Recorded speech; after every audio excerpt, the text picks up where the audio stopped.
All, మేము last weekend Galleria మాల్కి వెళ్ళాం. ఆ రోజు షూట్ చేసిన వీడియో ఇది. ఎందుకో తెలీదు, మాల్లో ఎంటర్ అవ్వగానే తెలియని హ్యాపీనెస్ వచ్చింది నాకు. ఎందుకంటే చుట్టూ మన తెలుగు వాళ్ళు ఉన్నారన్న ఫీలింగ్ వల్ల. ఈ ఫీలింగ్ని అయితే మేము చెన్నైలో డెఫినెట్లీ మిస్ అవుతాం అన్నమాట. ఇట్లా వేరే స్టేట్స్లో వేరే కంట్రీలో ఉన్న వాళ్ళు బాగా రిలేట్ అవుతారు దీనికి. అండ్ ఇక్కడ బుజ్జమ్మకి ఎవరో ఫ్రెండ్ అయ్యిందన్నమాట. బుజ్జమ్మ ఎక్కడికి వెళ్ళినా ఒకళ్ళని ఎవరో ఒకళ్ళు మంచిగా ఫ్రెండ్షిప్ చేసుకుంటుంది వాళ్ళతో.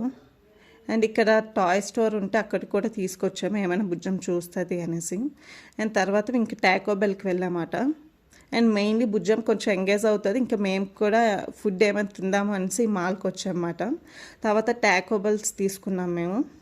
ఒక 3 టైప్స్ తీసుకున్నారు, చికెన్, వెజ్, ఇంకా స్పెషల్ టాకో బెల్స్. అండ్ అవి కూడా ఇంకా మంచిగా తినేసాం. అండ్ బుజ్జమ్మకు కూడా కొంచెం పెట్టాను నేను, లోపల వెజ్జెస్ ఇంకా చికెన్ అవి. అది కూడా ఇంకా మంచిగానే తిన్నది. అండ్ తర్వాత ఇంకా కేఎఫ్సీకి వెళ్ళి 299 కాంబో ఉంటుంది కదా, అదొకటి తీసుకున్నాం. అండ్ చికెన్ చూస్తే ఇంకా బుజ్జం అస్సలు ఆగదు, దానికి చాలా అంటే చాలా ఇష్టం నాన్ వెజ్. ఇంకా అది కూడా మంచిగా ఒక పీస్ తిన్నది. తర్వాత ఇక్కడ క్రీమీ ఫ్రైస్, ఇంకా పిజ్జా, మొజాటా అవన్నీ తీసుకొని మంచిగా తినేసాం అందరం. అండ్ బుజ్జంకి అప్పటికి జలుబు దగ్గు కదా, అందుకే కొంచెం లైట్గా అందులో వాటర్ యాడ్ చేసి దానికి తాగిపిస్తున్నాం అన్నమాట. ఇంకా అది ఏడుస్తుంది అనేసి అట్లా తాగిపించాము. అండ్ తర్వాత చీజ్ బస్ పిజ్జా ఒకటి ఆర్డర్ చెప్పుకొని ఇంక ఇంటికి వెళ్ళిపోయాం. అంతే. వీడియో నచ్చితే please do like, share and subscribe to my channel.